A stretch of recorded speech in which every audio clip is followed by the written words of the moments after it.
Hello, everyone, and welcome to the Doom Tomb Podcast. My name is Chris. I am your host. Today on the podcast, we have members from the band Black Pussy, and this was done in Tucson, Arizona, at the Surly Wench Pub. If you haven't been to the downtown Tucson area, well, you should get there. It's a pretty happening location, you know. There's other venues to check out as well. There's a whole bunch of shops if you want to buy some stuff, and I don't know, it just seemed like a really busy area. So if you're in the Arizona area and you sneak by Tucson, check it out. It's really a cool scene. So this interview, well, it was happening, and it was kind of sideways happening. Initially, the show was on, and then the show got canceled due to some controversy that we'll discuss, we'll get into. And then the show was back on. So yeah, there's going to be a little bit of talk about that and a few other questions and answers, and we got into some things about tonality of music and et cetera. It was a great interview. I really enjoyed doing it. I enjoyed having the guys on. Also, as this goes up, they are still on tour. They are going to be mostly now in Texas and California. So they'll be at Trees in Dallas, Limelight in San Antonio, the NASA in Corpus Christi. And then in California, Federal Underground, Bear Crossing, Silver Lake Lounge, the King Eddie, the Wayfarer, Sandrini's, the Viper Room, Brick by Brick, the Blue Lagoon, and the Range. So if you are anywhere in California, there is no reason why you should not go and check them out. All right, I think that's enough talk for now. Let's get into this interview, and let's get a little cosmic with Black Pussy on location at the Surly Wench Pub in Tucson, Arizona.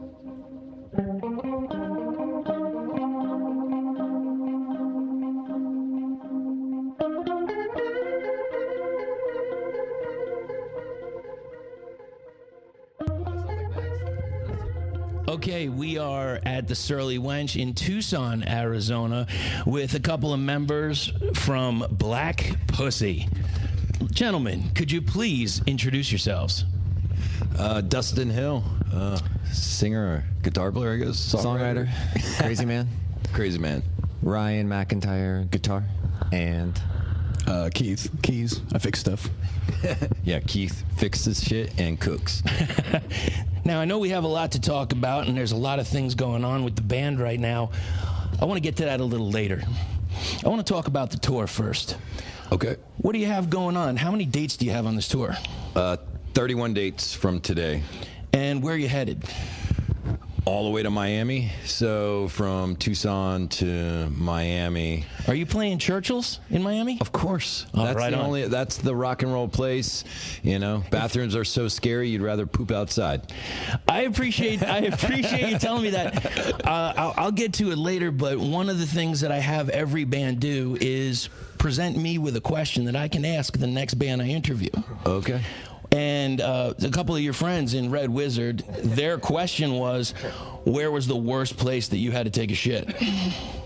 Well, I've never shit in Churchill's, but that would be the worst place I've ever seen on the planet, and that's no disrespect to the venue. I think it's just a part of the what do they call that? Not ambiance? The ambience. Yeah. I've had to take a shit in Star Bar in Atlanta every show that we've had there, and it's a curtain. It's not. Isn't that called cocaine? No, that's no. No, okay. And because I don't shit in the green room bathroom, but the regular bathroom, it only has a curtain. But I just, you get in there early and you just get out quick. I have the exact same answer. There was a place. I'm gonna set it up where someone has to actually take a massive at Churchill's, so we can up this interview. So, with you guys on tour right now, did you?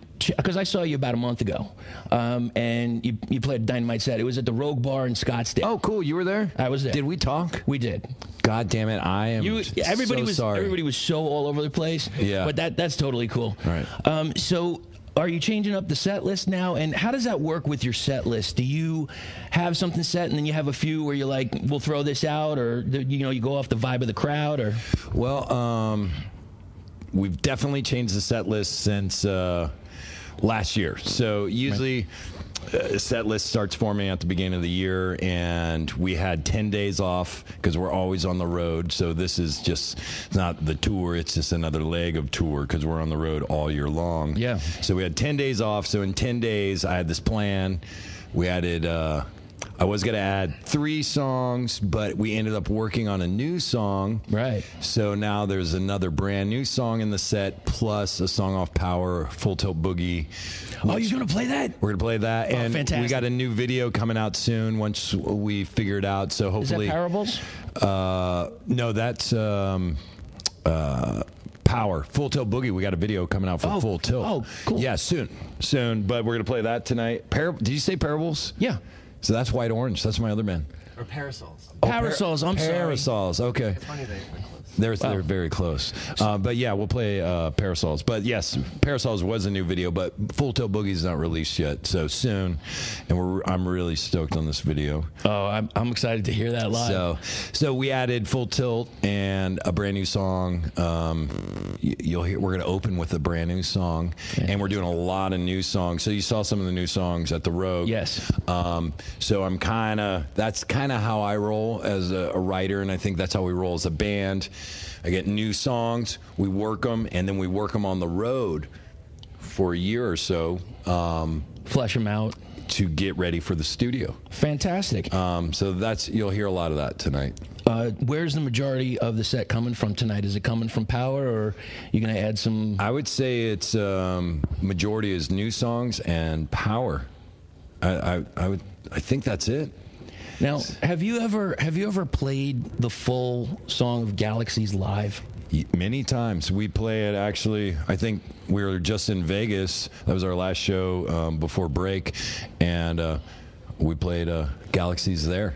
So we busted out. If the crowd is amazing and they don't let you leave the stage, right?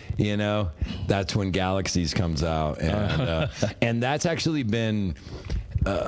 I'd say the last couple years, it's been forming into a new song where we've even talked about re-recording it. It's the same song, but a little different delivery on vocals and jams and drum solos. And so we're like, we should do a re-record, like an anniversary re-record or some shit like that. So. Oh, that'd be awesome. How about off of Magic Mustache? I don't think we're playing anything from Magic Mustache. Are we? Nope. I'm going to throw out a Prototype and into your Cosmic. It's funny. I don't think we could make it through Prototype because it's been so long since we've played it. Okay. But that's a good one to bring back. We love that song. We have a lot of songs.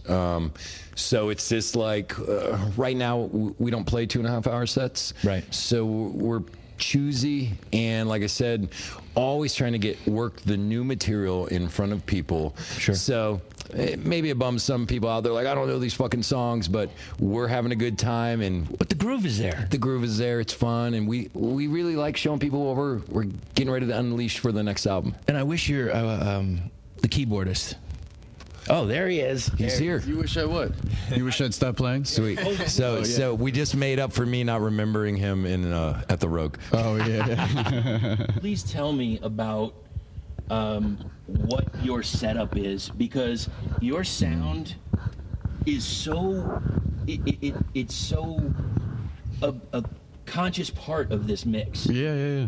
That's been like the whole thing. I started out just playing the whirly, right? And then Dustin got the Farfisa, so we put that organ on top of the piano, and then I got this synth from Japan that does like everything you want it to do.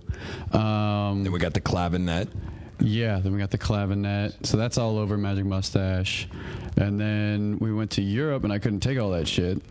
And we couldn't rent it because we'd play in a different tuning. Mm-hmm. So we'd have to like spend a week retuning everything that we rented and then give it back to them all fucked up. So we didn't want to do that. Well, we should talk about the tuning. I mean, that's really important to show you.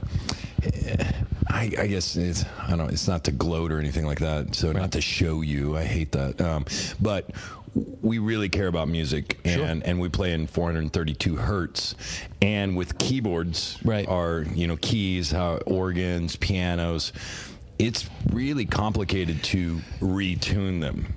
I've seen that. I've seen you say that on Bandcamp. That's what it's recorded at. Can you explain that?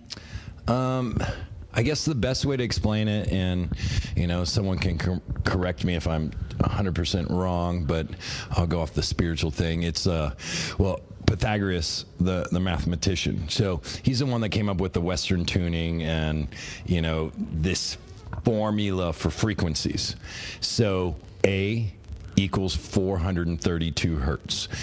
Right now, and I don't know the exact timeline when this happened. There's debates about it online, like during the 40s, 30s, 50s, that all of a sudden it changed to 440 hertz. And there's a lot of conspiracies surrounding the change, A equals 440 hertz.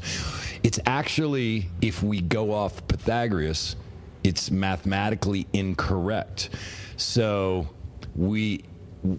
and then all the research I did, it's a spiritual tuning because it's mathematically correct and resonates with the human body, the universe, the earth, all these things. So it's interesting that what's more interesting is that they changed it to 440, right? Because they made a conscious decision to make A equals 440. They're like, we're changing it, which if you read about it, the big thing is like, well, beyond the spiritual side is singers started actually struggling because 440 makes the vocal cords brittle. Right. And there's lots of studies into that, and 432 resonates with the human body. So even if you're singing a higher note that's a struggle to hit, it doesn't hurt your vocal cords. Where 440, because it's making your vocal cords brittle and you're pushing to your top end of range, it can actually hurt your voice. So opera singers and shit like that have actually petitioned to go back to 432. Wow. And we've just made, I think, a spiritual commitment to do that. Would you say maybe let Ryan interject? It's hilarious. I just started. I went down the rabbit hole of it. Okay. So you're fresh. The Pythagoras stuff is interesting because our guitar necks aren't in perfect 3-2 ratio, which is the perfect fifth ratio. Right. So there's a name for like the compensation for it. But Pythagoras was really invested in the number 8. So 8 into 432 makes like a nice harmony. Right. So that's the thing. The Schumann resonance, which that's kind of like what the earth vibrates at. It's not perfectly at 8. It's actually like 7.8, right? Something like that. So it's hard to get the perfect math. Yeah, there's a little. It's kind of there's a little bit of a leap of faith, but there is an interesting thing with the number 432. Well, yeah, the halves of the human body resonates at versus like the universe, and it like halves 432 or half of that or double that. That's things I remember reading about 432. There's certain like any sort of conspiracy, there's certain things that become lore and are problematic, and then there's other things that are truthful and real. Well, we've seen those. What do they call it when they put the sand on the plates and they do the frequencies? Yeah, but there's derivatives of other frequencies that we're nerding out on you. That produce people will love neat this images, but it's not 440. There's actually a guy. There's a whole. I want to say it's A equals 444. I think and there's a whole rabbit hole about that. Well, yeah, you get into the hippy dippy shit. And, there's all kinds of classical composers since the Middle Ages. They did Mozart's tuning fork was at 421. Oh, really? Yeah. Interesting. I mean, there's just like it's weird. It's I guess the rabbit hole goes much deeper. But I do know this to close this little science talk out. Yes. It's more spiritual. So what I did, I had to find a tuner first, which is the Peterson, and Peterson's a great company. They treat me very well. Right. I got a Peterson tuner, and I played at 440, tuned up. I tuned the 432, played, and I'm like, fuck, I can barely tell the difference. Then I tuned back to 440, and I'm like, I'll never play in 440 again. And that's how I basically made the decision. I felt it. Let me ask you this, because of this tone. I don't know if you looked into it. Does that affect the chakras at all? Yes, yeah, that's basically what we're kind of talking about. Okay, like almost like the bowls, the singing bowls, the Tibetan exactly, bowls. like those monks that Om, whatever the droney, the droney. The human body will resonate closer to 432 naturally, right, than 440. You have to actually kind of push to be in the A equals 440 hertz. Wow. So. Wow, that I gotta say, guys, that was an incredible answer. I am so I've been doing some interviews, and that is the first time I've heard something like that truly blow my mind. I was just saying, and how I started this was really, I should have said, we care a lot about music, right? Like the music. A lot of people like to talk about our fucking band name all the time, but we really care about the music. So okay, and with creativity, when do you feel that you're most creative? Hi. I mean, I think I try to always be there. I'm always, it's like, I think I just live in that world. It's always right after rehearsal for me, because I'm like all opened up and shit. Right. I'm just ready to go. You're all lubed up. And then you guys are all out, and I'm like, I'm just gonna keep doing this. Now, you say, you keep doing it. Do you record it, or do you, okay, so you're out on the road and you have some ideas. What do you do? Do you play it into the phone, or? Yeah, if I showed you my phone recording, it's probably like at around 500 ideas. Don't lose that phone. And a lot of them come, I think the cloud exists, so that's helpful. But I don't know if you ever heard, I apologize to interrupt that. I don't know if you ever heard the story about Kirk Hammett. He had something like 250 riffs, and he lost it, and I believe he offered a ransom for it, but it has never ever turned up. Yeah, and people would pay. To give you an example, and to show you how fucking stoned I get sometimes. Right. I used to track everything on my computer, and I had hundreds of ideas on it, like full band jams. I was in 3 bands at this time, so it was a nice chunk of songs. Sure. And I was getting in the van, and I was helping someone throw their bike in the back of the van, and I set down my computer right behind the back. On the back. So I got in the van, threw it in reverse, ran it over. And then I freaked out so bad I threw it in drive and ran it over again. Oh, God. But I was willing to pay someone to recover the hard drive, whatever it took. And I heard it was $5,000. It is expensive. And I sent it in, and I was going to pay. I was going to fucking take a financial heartbreaker to get those songs. And they called me, and they're like, it's unrecoverable.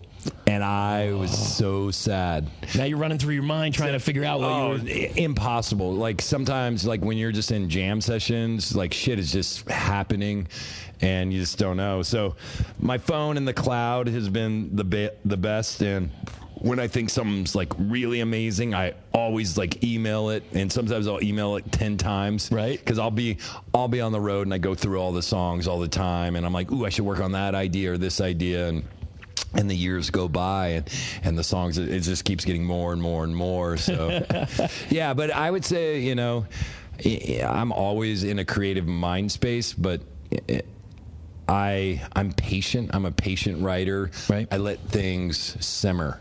I guess I'm not a line cook anymore. I'm making stews. So I don't mind shit sitting around for 5 years. Even, do you know Where the Eagles Fly? Do you know that EP? Absolutely. Where the Eagles Fly, before I recorded it, and I don't even know now, I can't even do the math, it was a song that was almost 20 years old. Whoa. That's how long it stewed. Right. And one time on the road, I was on the road with White Orange. It came to me, and the melody finally hit, and I'm like, yeah, I'm gonna do this song. Which song was it off of Where Eagles Fly? Where the Eagles, the title it was? song. Yeah, that song. So I wrote that over. So now it's probably it's over 20 years ago.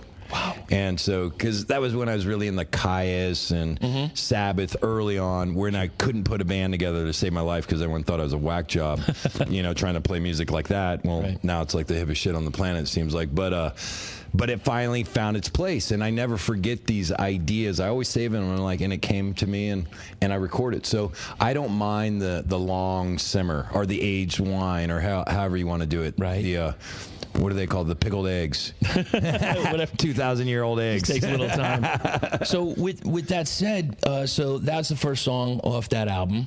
How important is the song placement in the albums? Very important. I mean, Ryan, you could even go to the length. Well, it's like a story, or it's cinema. We think of albums as a whole piece, and then songs are the chapters in the overall story. Yeah, it's like a movie. Yeah, it's like we care a lot about the flow. I mean, we care so much about the flow of an album that we put the same time into a set. A set should have the exact same flow. That's why we do the new songs live, so we can figure out what songs sound good together. Yeah, no, it's totally true. So as we're playing these new songs, we're arranging where they should go, which a lot of our set is, like Ryan said, very much like an album. So in the live situation, and then when you're mixing albums, then you have to kind of redo that. Right. So and speaking of some of the songs, you did a cover of Don't Fear the Reaper. Yes, sir. Why did you choose that? That was just a childhood favorite of mine, and I think I always fantasized about doing that as a cover. If I was going to do a BOC cover, I'm like, I love this song, and even though it's like probably the most popular Blue Oyster Cult song, it's something I wanted to do, and it was like, I think, ballsy, because everyone's like, oh, you just picked the most popular song, but I really love the song, so I wanted to do it, it was a really cool challenge, especially as a guitar player with the solo in the middle part. Any guitar player out there knows, you want to do it justice. You want to keep that same spirit that it was tracked in and wrote in. You just want to do the song justice, because it's easy to fuck up a cover and just make it cheesy and bad, and you want that same magic. And I thought it was like the proudest I'd ever been about any cover I've ever done. Yeah, I'll agree. I mean, I'll even go under fire and say, when I listen to at least the instruments and the production, right, I think we captured a higher quality recording than the original. That's the thing, and that's what made it possible. Well, it made it possible because certain covers are recorded such a perfect production, where that BOC song, it's a perfect song, but the production was actually a little lower fi, which made me I was allowed to do it, because there's a lot of songs you can't touch. The production's perfect. You're just like, that was a perfect moment. But BOC actually, I think, re-recorded it like 2 or 3 more times after that. I don't know the exact number, because I think they even knew. And I think we, at least the original recording, I think we did a better production job. I don't know about vocals, because, it's just a different. It's a little. Voice. I would say the vocals are a little different. I'm a different singer. Like, they're great singers. But it was fun studying the solo. You get on YouTube and you look at live footage, and I think that's how we decided to do the end differently. We were inspired by how they were ending the song live, which is a little more anthem-like. Yeah, a little more big. Yeah. Which, funny, check this out, Ryan. Last time I went and saw Asheville, they played Blue Oyster Cult, and they ended it similar to how we did it on the album. So they did the live. They did the big one. Yeah, that's cool. Dustin's gonna beep the band and turn the lights on. The lights went out. The lights went out for a temporary couple of seconds, but we could still talk. There you go. That's cool.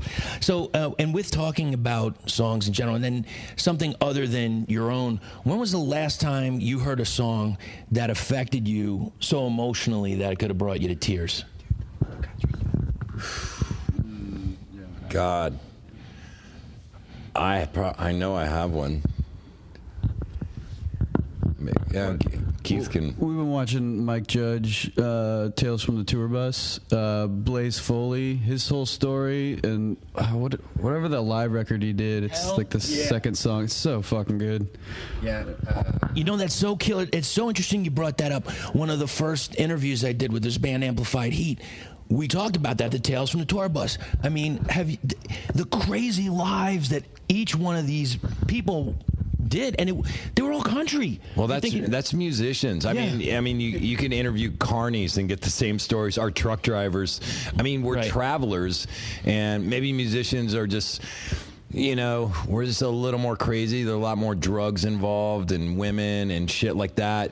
So the stories get and I think if you end up making money, if you add money to that fire, shit gets real crazy. And as Mike Judge says, a lot of guns and a lot of cocaine. Yep, that's correct. But yeah, that Blaze Foley story really got me because he was real emotional about his work, and he went way too soon. Mm-hmm. Way too soon. Yes, he did. And in continuing with music, who are a few of your heroes in music? James Brown. Yeah. Stevie Wonder, Sid Barrett's like a huge one for me. Like Sid is really important to me. Waylon's a new hero of mine. I had no idea. Yeah, Such a Waylon. Like, see, I'm a little older, so I grew up in Texas during the Texas 70s scene. So all like Jerry Jeff Walker, you know, Willie, that whole Waylon, it's kind of in my blood. So that's just really important to me. But there's a lot of musicians that are a lot of songwriters that are important to me, from Harry Chapin to Cat Stevens. Is it the lyrics or is it just the emotion? It's emotion for me. Like, I would say it's more the emotion of the song, and then if I'm lucky, I get into the lyrics. Sure. I don't know. Jesse Hughes, getting to know him, he's like a living hero of mine because he's like a superhero. Just like, that dude doesn't stop. Yeah. He just does not stop doing whatever the fuck he wants to do. So Tell me about this guy. I don't know. Eagles of Death Metal. Oh, yeah. Yeah. He's just a sweetheart, and he's been taking care of us when we go to LA. Oh. It's just crazy watching him live his life. He's just and into music too. He's really into music, and that's really all. You know, when you're up, you're up. When you're down, you're down. But really, we care about music, and people are. You know, we love songs. I mean, when we're at Jesse's house, he's showing us songs, or we're friends with Danny Carey. When we're at his house, he loves just standing there spinning records, and like showing songs. Because we like songs. I mean, and if I get into that mode, I can start. I'll be like, check out this song, you know. How frustrating is it when you have a song that you absolutely love, and you bring somebody in and you're like, please, just listen to this, and 5 seconds in, they're talking over the song. It's the most frustrating thing in the world to me. It's almost like, oh God, more times than I care to know. And we brought this up previously, but it's like it's the same thing with the television show. You're like, this is the funniest show. You got to watch it, check it out. And then when the people go to see it, and they're like, oh yeah, hold on a second, and they're on their phone or they're doing this. And I say, could you just focus on this for 10 seconds? I think some people can talk and listen. But if you're on your phone, that's another fucking thing. But I, as a musician, I'm always talking over as I'm listening because I'm hearing it. I'm really hearing it. I'm like, oh, dude, that part there. Oh, did you hear that? Oh, fuck. Like, we got all stoned like last week or something, and we just got some bongos from Dean's mom. She dropped them off. Dean left them at her house. So we got the bongos. So Keith is like tracking bongos. I'm like, oh, fuck yeah. And we're like jamming bongos in the living room Yeah, we were jamming bongos for a while on this we've been demoing some new songs. And then we put on Curtis Mayfield. We're like, what kind of, because we know there's bongos all over. So then we started like really listening to his bongo player. Holy fuck. And we're like, we're talking over it, but we can all listen, you know, and talk. And I guess when you're really stoned too, you can really listen. You can process. I mean, it was, the bongos got so intense. We decided we need a bongo player because we can't do all that shit. I mean, we can fake bongos really well, but there are people that can fucking play bongos that are just phenomenal. And when you listen to like Curtis Mayfield tracks, they're not even punching in or anything. They're just improvising from the beginning to the end. Right. And they know the song. So it seems like a live take. Really good player. Wow. Yeah. So, even speaking of like what you're hearing and even what you play of your own music, how would you describe the evolution of your music right now?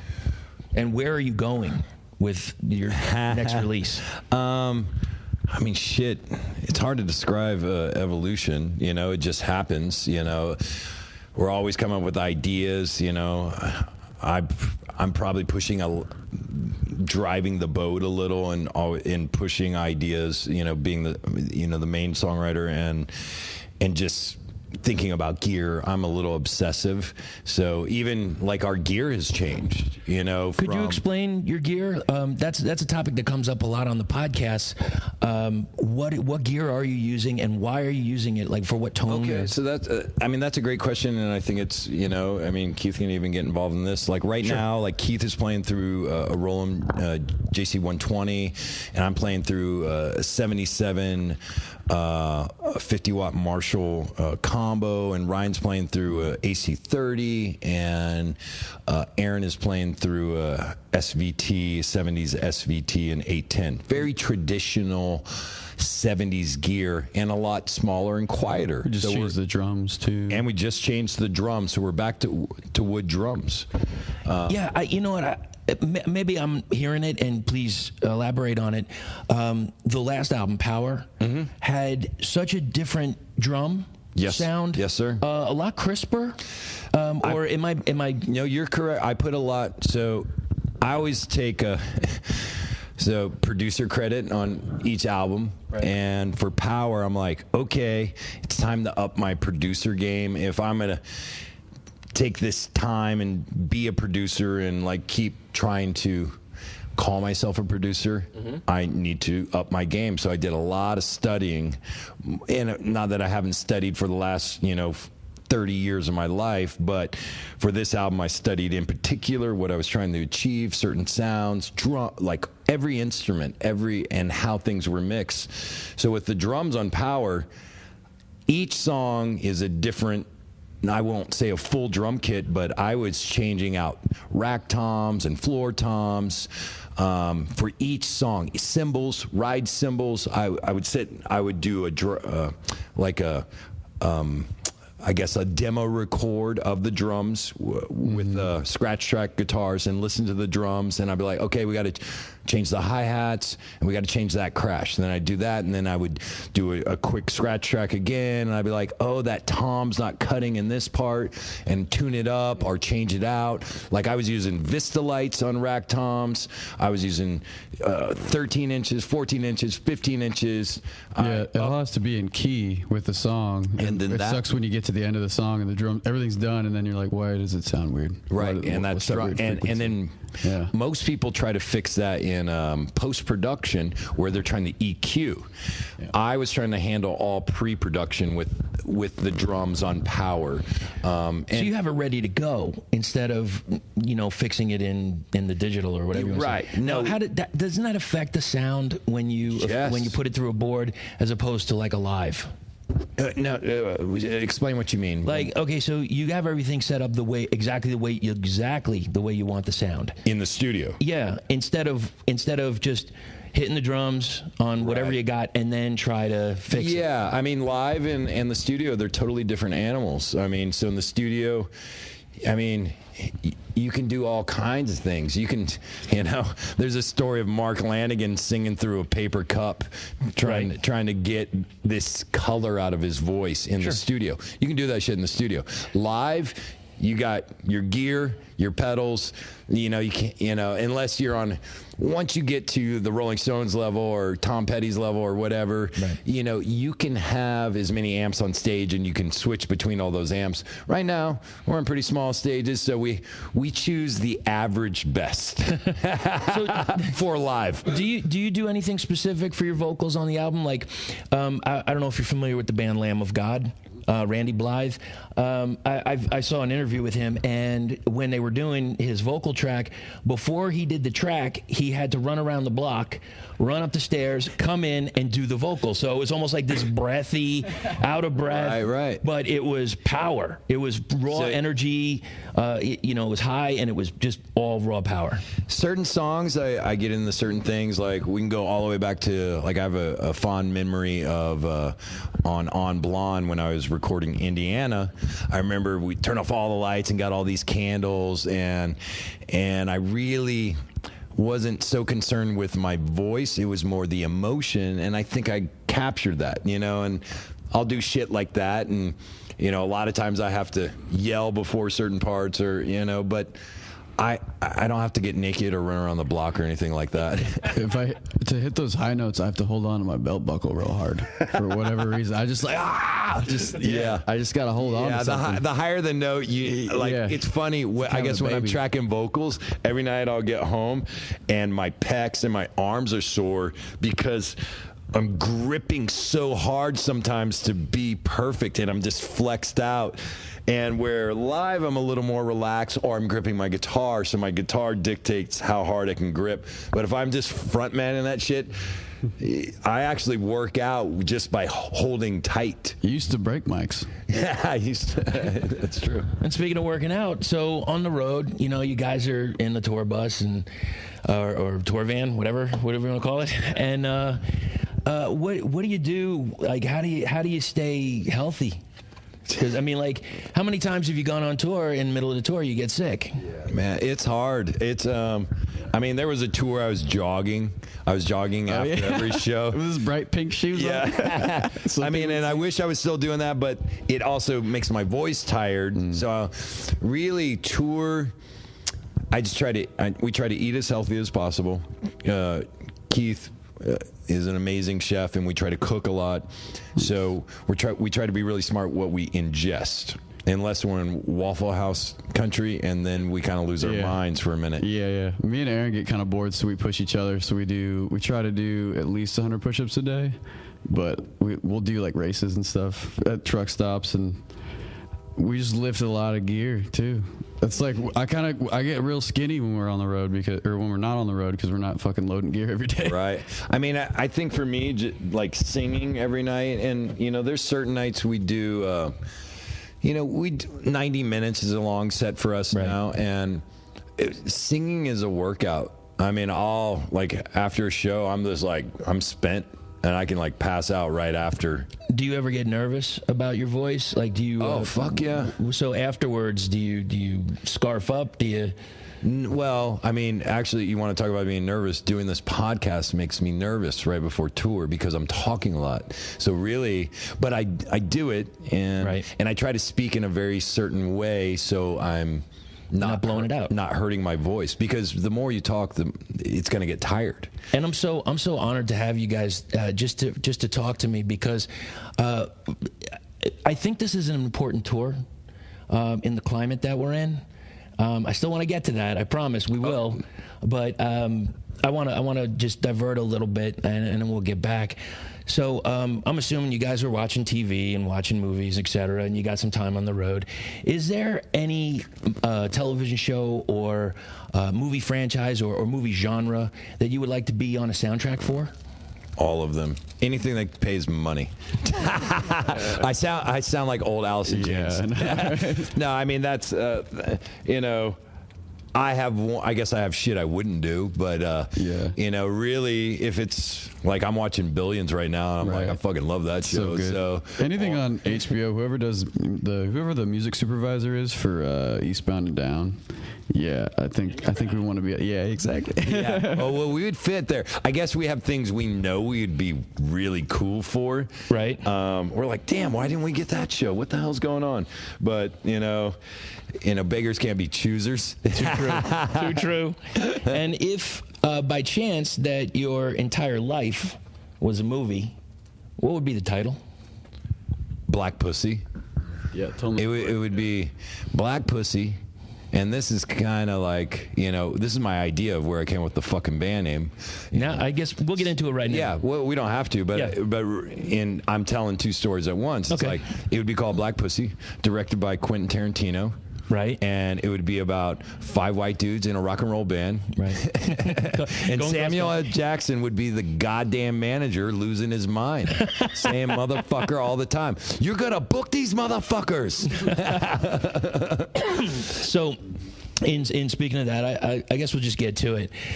So, I got a message earlier, yesterday, and even today, that this show was not going to happen. Yeah, we didn't know till what time, Keith, did we find out? When Steph woke up at like 3 or 4. Yeah. So we didn't even know we were playing today. Like, I was like getting ready to get into yard work. Now, what's the drama? Well, it's the same bullshit. I mean, it's just people deciding that 2 words are sexist and racist and support white supremacy, and just that's the same old story. That's all it is, and it's really hard for me to wrap my head around because it's 2 words. Yeah, and I know how to use a dictionary, and the 2 words, and especially the words individually, but the 2 words together, they're a multi-entendre, And I always like to point out, if you look up the goddamn word black, it doesn't say person. And pussy has lots of meanings, and black has lots of meanings if you know how to use a dictionary. But one meaning that is missing from the definition of black is person. Yeah, what it is people looking for shit. Like, those people who just attacked us. There's like these 3 right, 4. Yeah. You can talk about that. Yeah. There's a couple women came in excited. They'd never been here before, obviously, because they thought the door girl was the owner. Right. And so they got here excited that we weren't playing, and they were gonna buy drinks and celebration and victory and all this shit. And then they realized that we were sitting right there, so they came over with all the emotion they've had with the last few days and just started calling. She called me a douchebag and a white supremacist, and didn't make any effort to have like a conversation. So this is how it goes. This is what really I'm really kind of bewildered by, because, like I said, I saw you guys about a month ago, and that your first time? Yeah, it was the first time, okay. And I didn't know what to expect. I'll be honest with you guys. And the show is so damn fun, and you have such a great time on stage. You could tell.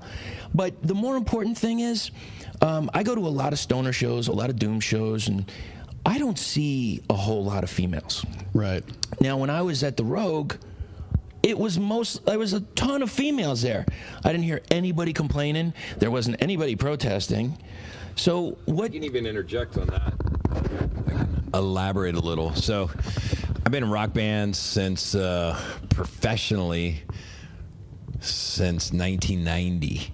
I left high school early, and even though I got whatever, but so I've been doing this shit a long time continuously, and it's all been basically rock bands. I was in a couple jazz bands, shit like that, but basically rock bands. And I have never seen so many, to use the word, black women, to the way they want to say, at my shows. Right. And they're into it. And, that wasn't the idea, but I love it. And they tell me personally. Right. I talk to them. They're like, thanks for inviting me to rock. And I'm like, wow, I didn't know I was doing that, but I'm glad you're here. But I think, something that should be talked about isn't it funny how music has gotten segregated between races? That's right. Like weird. And from what I'm seeing in this band and comparing it to all my previous rock bands, when you would barely ever see an African American at a rock show. Right. Even recently, in other bands recently, and then this band, they love showing up and they have a good time. Right. And they're telling me because of the name they felt invited, and I'm like, it feels empowering to them. Yeah, and they love it, and I'm like, rad. And I don't know how to really put that idea into words, except for I'm just looking into these women's eyes, and they're genuine. Right. So I'm trying to express what they say, but it's better to hear it from their mouth. Of course. But I had no idea, when I came up with this band name, it was just supposed to be fun and sexy and 70s. Right. But if it invites a multicultural atmosphere, fuck yeah. Yeah. I feel like, isn't that what music's supposed to be about? So cool, and yes, there are all kinds of women at our shows too. They're having a good time, and it's like I can't complain about that. It's a good thing. No, yeah, and I don't know if I'm expressing that in the best way I can, but. I mean, shit, we could talk about Memphis. You should talk about Memphis, Keith, like the promoter of Memphis. Oh, yeah. We've known her forever. Jamie's rad. She's I think she's black and bisexual, but she stands in front of the door with a black pussy shirt on, and she says, "Are you here for black pussy? Are you here for me?" Like, she's fucking rad. And she got us to the coolest club in Memphis on this tour at Growlers. Right. And she got us what we needed to get paid immediately, and she booked us with an all-black band called Negro Terror, because she's like, we're going to make this a big deal, and there's no fucking way you guys are going to get canceled. And she loves us. She takes care of us. Right. Yeah. And like, we're like hippies, man. So it's like, we're very loving. And, you said you see us having fun on stage.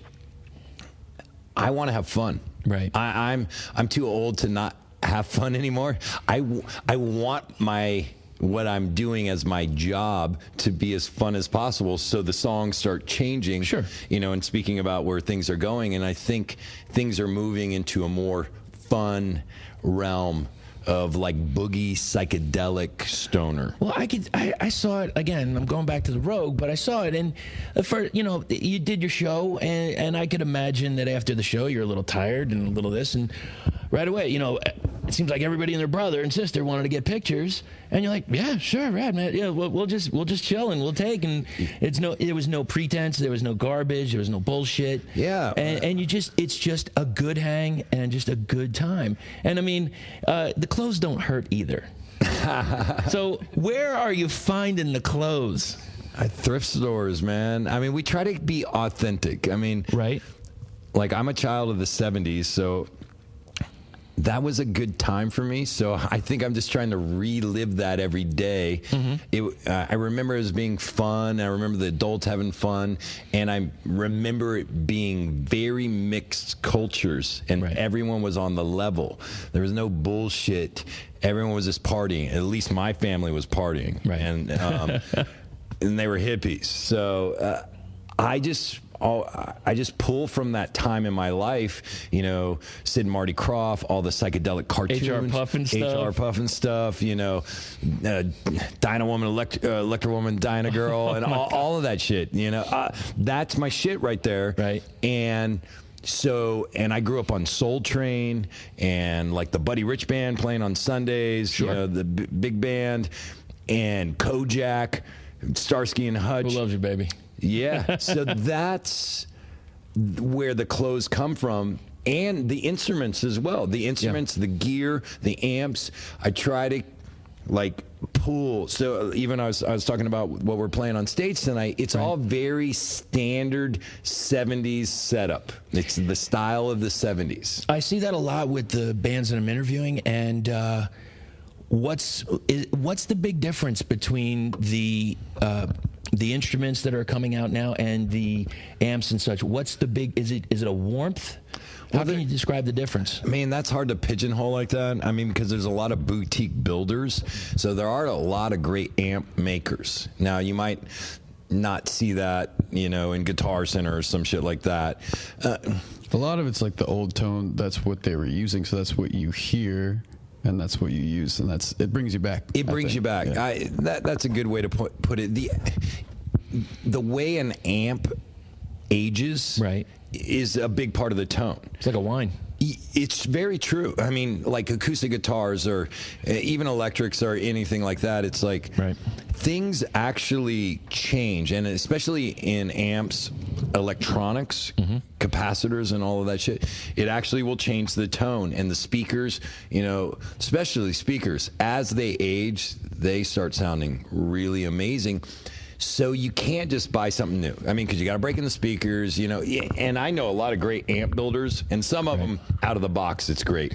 There was I was talking to Miles from Red Wizard, and he had like a custom one of a kind from like a boutique amp builder, and I was like, wow. I mean, you can hear the difference. Now, is it hard to get the parts?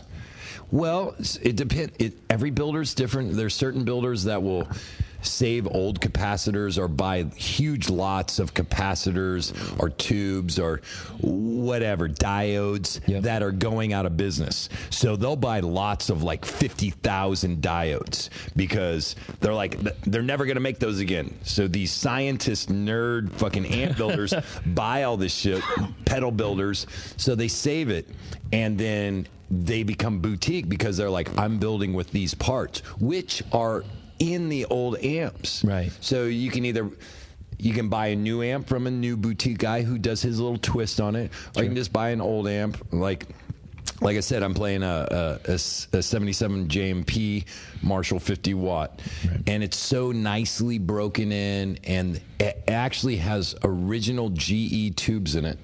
Can you explain that? What is it? Old tubes. It's just old tubes.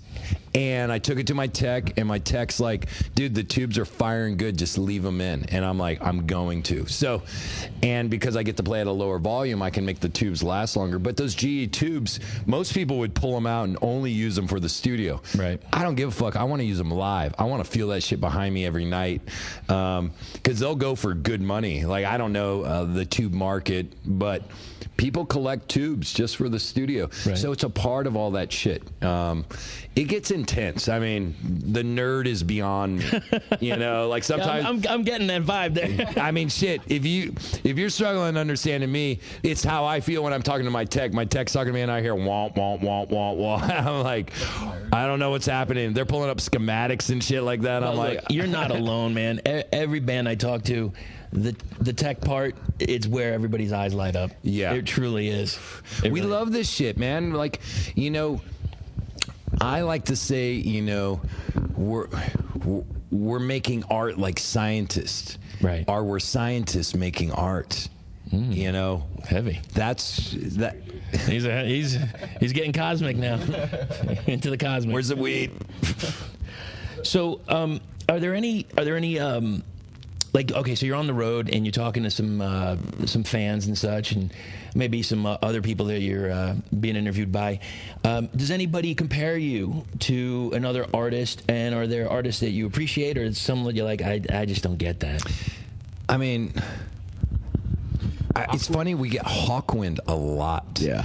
Which is kind of blows me away because it's a huge compliment, but sometimes I don't see it. But I do. I see the underlying Hawkwind because, like I was saying, I'm really into like Syd Barrett. So I'm into like early Floyd. I'm into the Floyd. You know, Piper at the Gates of Dawn. What is it? Apples. Full of Secrets. Even before Saucer, of course, but even like I think it's Apples and Oranges. Saucer has some mixed shit on there, but then all of like Syd Barrett's solo catalog. So that's my favorite era. You know, I kind of stop at Pompeii. Like, right. That's to me the last thing, even though that's on an album. It's a movie.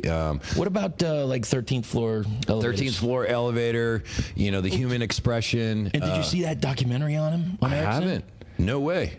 I gotta look it up and tell you it was a really interesting thing because I want to see that shit. He lost his mind. Yeah, he truly lost his mind. I'm into that shit. Like all the 60s psychedelics. So I always say 1967 is kind of where it starts. It might have started in 66, but 67, you got Pretty Things, SS Sorrow, you got the Beatles, Sgt. Pepper, you got Piper at the Gates of Dawn, you got, what is it? Blues Magoos, Soft Machine, oh God, I can't even think of all the bands right now, but like Lemon Drops, all the Pebbles, all the Nuggets shit. I obsessed on that shit so bad. So when I met Keith, I mean, this is our relationship. I'm like, you know, when he's like, oh, he'll be in the band because, you know, whatever, we could talk about that story. But really, I'm like, I'm gonna get you Farfisa. I'm gonna get a Farfisa. I got this Japanese organ. I'm like, I love organs. I suck at playing them, but I'm like, I met a dude who's like, I'm gonna buy you all the shit. Do you know how to play it? I was like, yeah, I can figure it out. He said, okay, cool. And now we're here. Yeah. Because I've always, in my studios and shit that I've owned, I've always had a Hammond, a Farfisa, you know, Korgs, all kinds of, you know. And I faked it. I would play it in the studio, and I can learn if I can write a part, I can sit and fucking learn it. But Keith is I'm way beyond. I'm not a player. Keith is actually a player. So, yeah, you're a player. I could play. I think Keith and I are similar though, where we could play anything. So I can play a piano part, right? But I have to I can hear it in my head, and I'll sit and I'll find it, and I can learn it. I know how to do that. But Keith, he'll be jamming. I'm like, that's cool. And I'm like, I hear this idea. And I'll sing him an idea, and he'll be like, oh, that's cool. So we bounce really well. Right. And, like, having Keith is, like, always been a dream. And hence my love affair with the 60s psychedelic. Right. I gotta have a fucking organ. I gotta have a fucking Whirly, a Rhodes. I gotta have all of that shit. Right. So and it fleshes out the sound, and it's a part of our sound. And a lot of rock and rollers don't want organ players or piano players, and I'm like, no, I'm so connected to that 60s psychedelic. It's so important to me, right. And I never thought I'd find my dude, and I feel so blessed to have Keith. Oh, thanks. And you know you should, because I can't remember if I said it on interview or off interview, but the sound that he can have on stage, I've seen a lot of keyboardists on stage, and you can't hear it. It doesn't. It's almost non-existent. I'm like, I hear the guitar, I hear the drums, I hear the bass, and that's obvious. And then there's keyboards somewhere, but I don't know where it is. We've worked hard to make sure that we don't stomp on Keith, and I care about his parts, so I'm like, they better be fucking heard. Well, he gets a nice introduction on Power. Well, he's got to he opens up the album. Yeah, he's got to open up tonight too, and with the clavinet. Talking about albums, I bring this up a lot. I have to admit, I haven't taken the plunge. I have not purchased an album yet. Get the fuck out of the van. So, like, what's the resurgence for? What's going on? Explain. Now, you haven't bought any albums? I bought them when I was a kid. All right. No, we're going back. I mean like now. Well, so no. Now we're probably the same age. Probably. And I remember, and this is how far back it goes. My parents bought me a Winnie the Pooh record player. Nice. And, I think I remember that record, but I may have had the same one. Now, do you it had 45s? Yep. Do you remember any of your 45s? I don't remember my 45s, but I do remember my mom bought me 12 inches because she was a record collector. She likes 12 inches. Yeah. Well, she's on her 5th marriage, so she's struggling trying to find the right 12 inches. Yes. You gotta socialize with the owner. That's smart. Maybe. Can you ask her about the interview? She wants to come? Yeah. We're on 11, Please. right? Okay. So I give myself enough time. Okay. But one of my first albums I remember having, and I probably did have those 45s, but I had a Alvin and the Chipmunks on like a whole record. I think it was Urban Chipmunk. Oh my God, I remember that from Urban Cowboy. Yeah, Urban Cowboy. Or I'm sure I had records before that, but that one I played a lot. I even went further back. They had for me, it was A-side, B-side. It was Jim Croce. Yeah. Bad Bad Leroy Brown, One Less Set of Footsteps. Kung Fu Fighting, Carl Douglas. Yep. And so this is all your 45s you had. These were the first ones. Right on. Disco Duck from Rick Disco Dees. Duck. Dude, Disco Duck fucking rules. I love that song so much. And I did have that. And I don't remember if it was a 45 or not, but I love that song. I'd Kiss. Of course, I'd Kiss. You know, I'm like 4 years old, and my mom's buying me Kiss albums. Sure. Because I used to wear her, you know, those 70s fucking high heels. The so platforms. I used to wear her platforms around, pretending I was in Kiss. Oh my God. So I've been into this shit. I was like I was supposed to be a drummer. I'm like, that's what I started at. I played drums for years, Right. and if you know, Yeah, you could tell by the way you want the setup. yeah, I write a lot of the drum parts. On Blonde, I played all the drums on that record. Right. So I was really in the drums and groove and rhythm, and so disco was a big influence me in the 70s. So Absolutely. I remember all of that shit, and like it's funny. One of my favorite Kiss songs is. I Was Made for Loving You. Yeah, Dynasty. I Yeah. love that disco song, and they killed it. And so that disco era is really important. But the country, like I said, I was in Texas. I was born in Texas, so I was in the Texas early country scene. Right. Like we used to go to Willie Nelson's house every 4th of July when I was a kid. No shit. Yeah, so my parents were really into the music scene. Like Right. Were they in music? Were they in bands and they stuff? weren't in bands. They were just listeners, but Right. huge. Like it was. I guess I'm speaking of my mother's 4th husband now. So she, like by the time I was 6, she was on her 4th husband. But That's a huge extended family, I'm sure. yes. But yeah, by that time, the dude she was married to, like, was so in the music. Crazily, like we had 5 acres out in Texas, and we had live bands on the weekends, and my parents would throw parties, and there'd be 300 people at our house in Texas. So it was full on the 70s Texas country scene happening at our house, and they would go like, I don't even know what the original bar is, so I don't want to misquote, but Urban Cowboy. Was that Gillies? I think it was Gillies, and then Bronco Billy's. Okay. I'm guessing. I thought I heard Gillies. But I can't remember. I remember Bronco Billy's, and like my parents always going. Right. And putting on their cowboy boots and their hats and the buckles and going out partying. But my mom would also go to Tom Petty concerts. Sure. And it's funny, I moved from Texas to Germany. So I grew up in Germany mostly. I guess my early childhood's Texas, and then I didn't move back to the States till I was 14, and I moved to Germany when I was 7, something like that. And Did you pick up the language? when I was there. Yeah. And last time we were on tour in Germany, it started coming back. It comes back Right. fast, but I don't get to use it here. But even in Germany, she'd go to shows. She got on stage with Tom Petty. She'd come home. She goes, I got on stage with Tom Petty. She got on stage with Flock of Seagulls. She goes, I got on stage with Flock of Seagulls, because she would just be like, I'm an American. And they would like bring her up, and she like sang with Tom Petty on stage. With American Girl. Yeah, yeah, exactly. So my mom was a hippie partier, you know, at least when she was young, and Right. So that influenced me. And seriously, in the house, it was from country to heavy rock. Sure. And you know, it's like Queen and Meatloaf and Neil Young and Harry Chapin and Cat Stevens and the whole through and through. Beach Boys. My dad's like, the Beach Boys, best fucking band. He'd always say that to me. And What was his best or favorite album? Like Pet Sounds? I don't know what his favorite album Yeah. was, but my favorite album is now Pet Sounds, Right. and I hold it. I think Pet Sounds is it's in my top 10. I'm obsessed with that album and the making of the album and the production on the album, and I'm like, I strive to be that.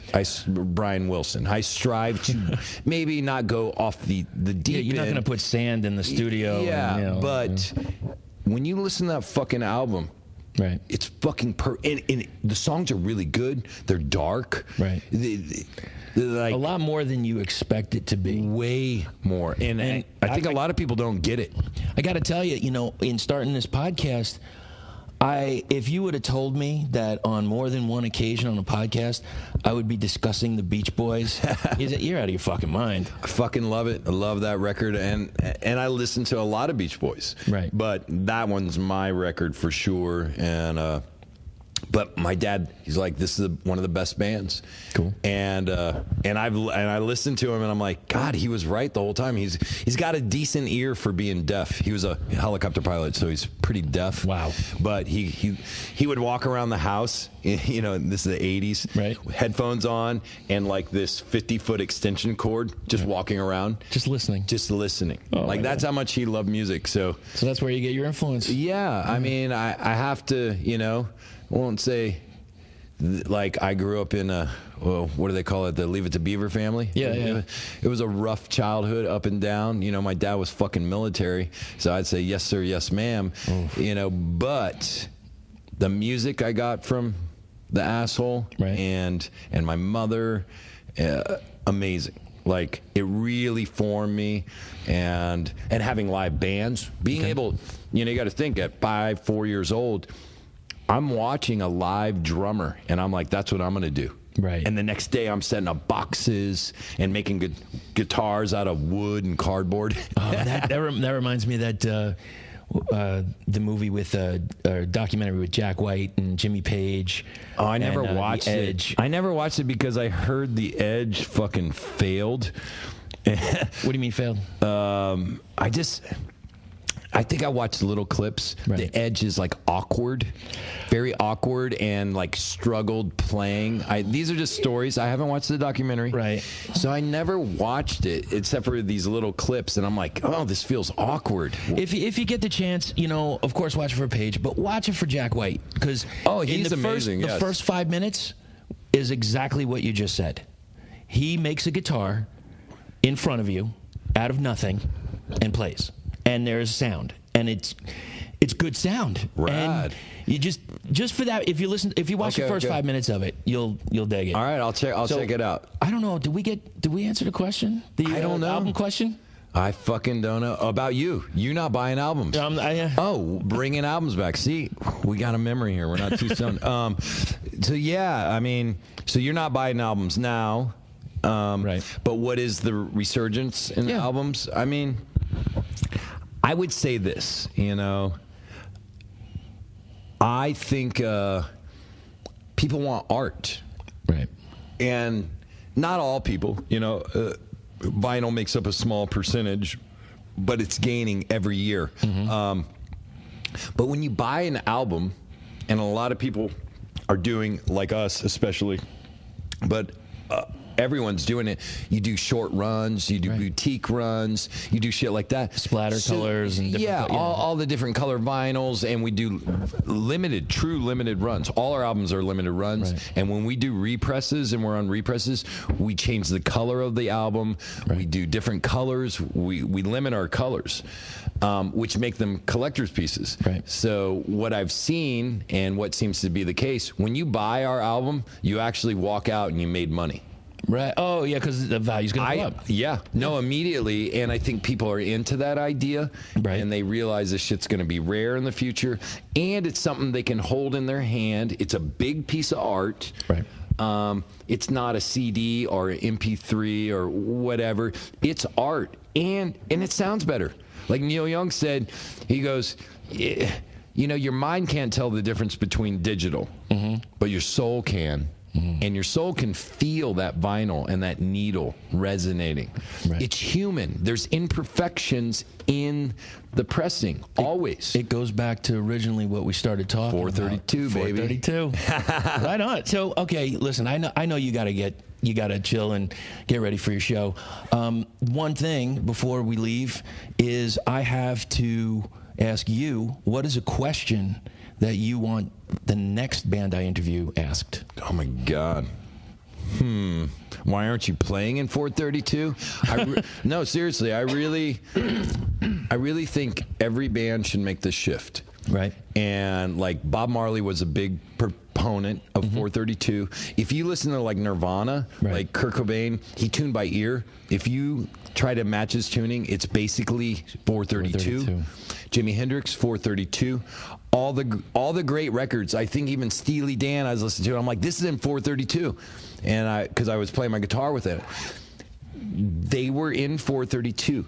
it's a spiritual movement. And this is me leaning on the conspiracy side, going 440 was utilized for a dark agenda, a propaganda agenda, a hypnotizing agenda. Right. And I'll let everyone Google it, but people try to connect it to the Nazis and people try to connect it to the CIA. Was it trying to keep people calm and status quo? Well, it and actually this is the order. It causes angst and it helps sell products. Interesting. These things I've read. Was that like? I don't know if you've ever heard of this, and I love some conspiracy theories myself. The Brunswick affair. Have you ever heard of that? I'm probably going to screw this up, but okay, go there for it. There was a television, and most TV had certain waves that hit you. Yep. This television would hit, instead of one wave, they would hit multiple waves at you, especially with commercials. So all of a sudden, a woman, instead of going, or somebody's going out and buying something. That's right. Instead of buying one, they got 10. busted for that shit. I think there was a conspiracy. Like, it was actually proven they were putting, I don't know if it's the TV or the same thing, but I know certain companies actually had to pay fines for putting the subliminal messages in through the frequencies. Right. They know about this shit. These people study this shit. They don't want us playing in 432. Right. And we need to play in 432. And it's funny, I was talking to a Christian buddy of mine years ago when I first changed to 432. So I'm all excited and I'm telling her about this 432. And she goes, and she was raised, I don't think she was Christian. She was raised by a pastor, and I think she had gone the other way. But either way, she knew. And she goes, that's what we would call the devil's music. And I'm like, fuck, the Christians had it. They knew, but they explained it in such a weird way that no one paid them any mind. Wow. Because they're like, that's the devil's music. And it wasn't that rock and roll was the devil's music. It was the devil's tuning. It was the tuning. It was the tuning. And the more you look into it, you're like, this tuning seems pretty fucking evil. Wow. So they had something. So I think that's a good question. Like, every band should look in the 432. So the question should be, why haven't you looked in the 432? Okay, and the question that was asked in the last interview to give to you is, why are you doing this? Music? That was the whole question. Why are you doing this? So I'm assuming it would be the music, the touring, the lifestyle, the energy that you're putting into this. What are we doing this for? It's destiny, man. This is what I was. I mean, fuck, we're not rich. Right. We barely make it. Right. I've been doing this. I left Elm at 16. Right. I've been doing this professionally since 16. Right. Or trying to be a professional. Mm-hmm. You know, always learning every day. It's what I do. Mm-hmm. That's it. It's, you know, Tales from the Road or Tour Bus or whatever. Yeah, Tales from Tour Bus. Yeah. I relate to it. I'm like, fuck, this is what I am. Mm-hmm. The hardest thing was me admitting it to myself. I don't have a choice in this. Right. There is no plan B. Right. This is it. Yeah. This is what I do. Okay. So I better fucking try to figure it out. And it's funny that I end up in the fucking band Black Pussy where people are canceling my shows. And I'm like, fuck.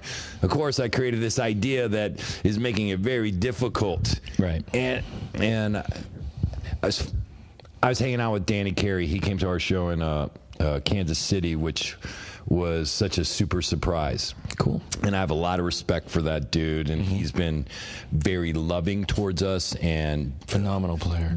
Just generous. Like, it kind of blows my mind. And so he showed up at this fucking show in Kansas City. He was out for a wedding. Right. And I'm like, holy fuck, wow, you care about us as people, you know? And so we were hanging out in the green room, and he was like, I used to play his ladies' festival all the time, Stump Fest. Okay. And it came under some fire because we were on the bill and we weren't allowed to play anymore. And we played every year. I have a fucking tattoo. See this tattoo? Yeah. This is designed by Adam from Tool. Yeah, it would be something like that would be on the front of his drum kit. It's designed by Adam and someone else. Or Danny's, I'm sorry. Yeah, exactly. Yeah. So I have the fucking tattoo for this Stump Fest. Right. It was a family. And one year she had to say you're not allowed to play because She'd already booked the venue. I mean, I don't need to get into all the details, but the venue was going to cancel the whole fest if we were going to play. Just because of you. Just because of us. And she's like, I don't have time to rebook a venue or anything like that. Right. So I'm like, fuck it, whatever. I was a little hurt and disappointed. And I'm like, oh, we'll plan her a different name, whatever. But it was a really heavy moment for us as a family.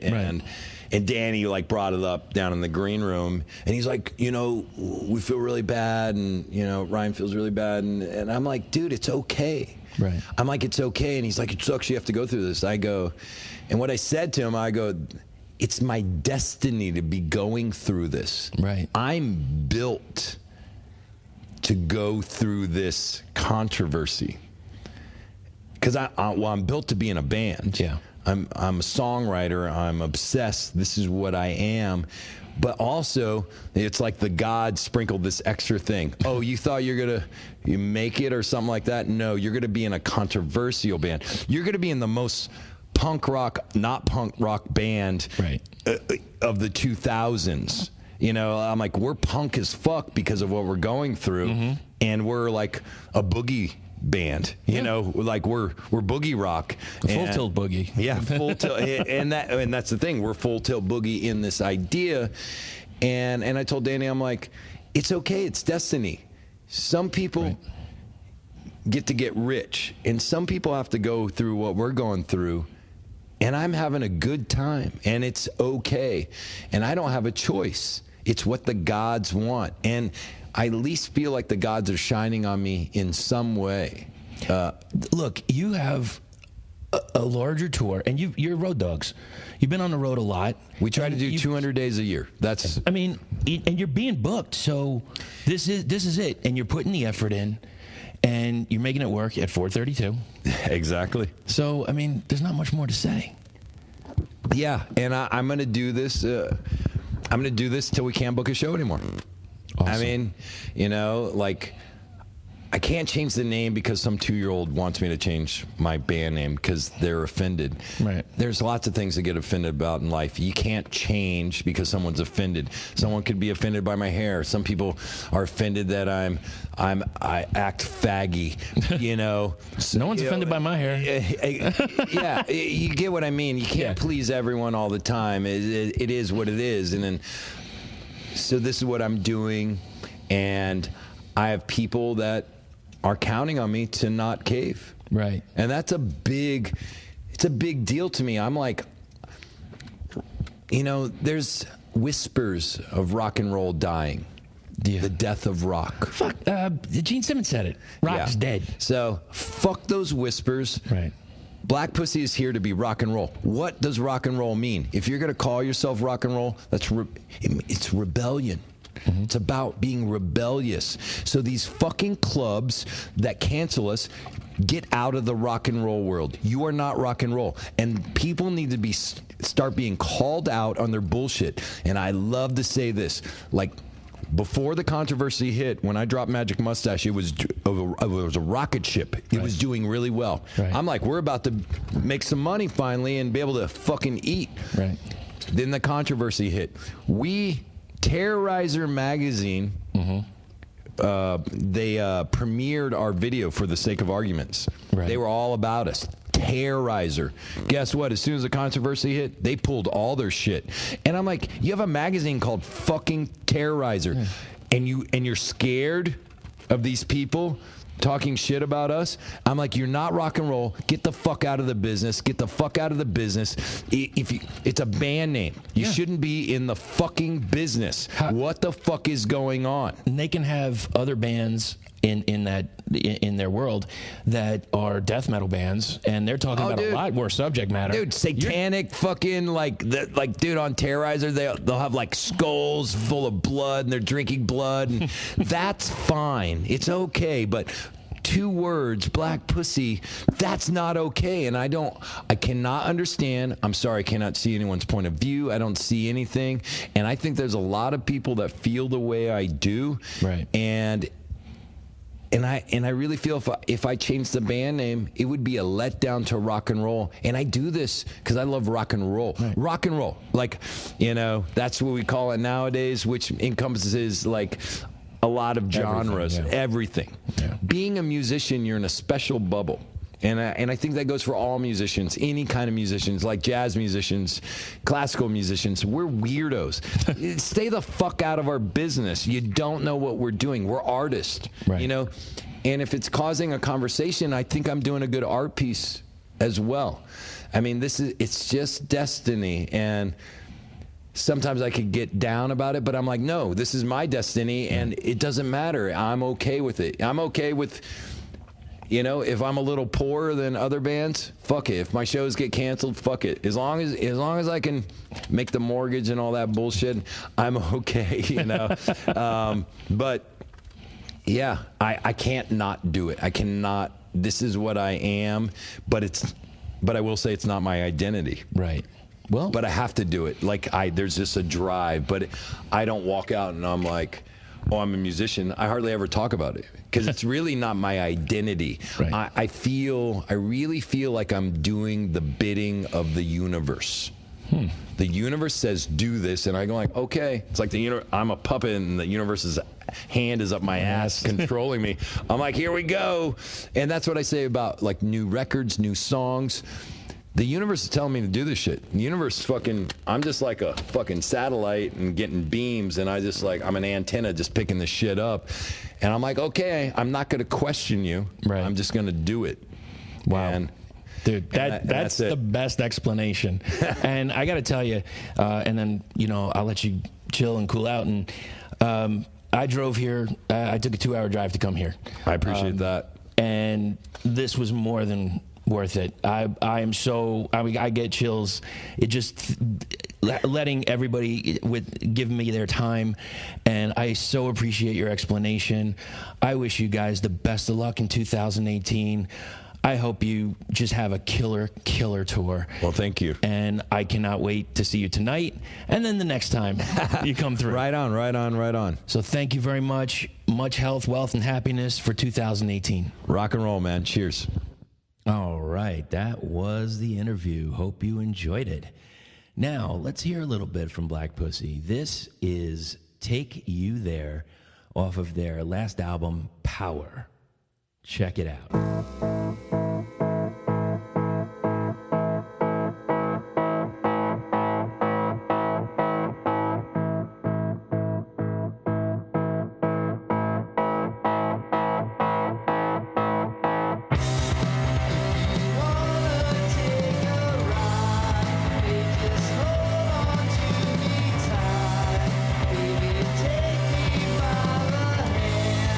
I will always be your man.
So I wanted to pick a random song, and I was just thinking about it. And, as far as the genres of music, the stoner, doom, sludgy kind of stuff, and whether you call it mountain rock or desert rock or southern rock, whatever, we all know what we're talking about. And there was one band that kind of started me on the journey, and I didn't even know what to call them at the time. But yeah, I think this is pretty indicative of the scene. And I really like this song, and I love the band. This is the band ASG, and the song is called Right Before Death. I don't know. I just love the sound of it, and I thought you might check it out and see if you liked it too. So this is it, Right Before Death, ASG. Check this one out.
right, everybody. Thanks for hanging out and checking out some music and the interview and everything. You know, if you need to reach us, you're always welcome to doomtombpodcast at gmail.com. Follow us on social media and just get on board. You know, we're everywhere. Facebook, Twitter, YouTube, Instagram, Snapchat, blah-de-blah-de-blah. You know the deal. So that's about it for this week. What do we got going on next week? Next week, I believe we have Dead Canyon coming up, and that will be another long interview. It was a good time. There was a lot said and a lot drank and a lot smoked, and I think you'll dig it. Yeah, you'll really enjoy it. And I hope you're enjoying these other podcasts as well. If you haven't seen the other ones or listened to the other ones, go back and check those out. Maybe you'll hear something you like. All right. I guess that's it for this week. So enjoy yourselves. And until next week, keep going to all the shows, support your local bands, support your touring artists, buy a little merch every once in a while, and make it the best week possible. Take care. And some of the teachers, as they're trickling out, they see us kind of baking up and getting high and stuff. And one of them was like, how do you guys play when you're so high? Right. And the drummer, Don, looked at him and he was just like, really well. Really?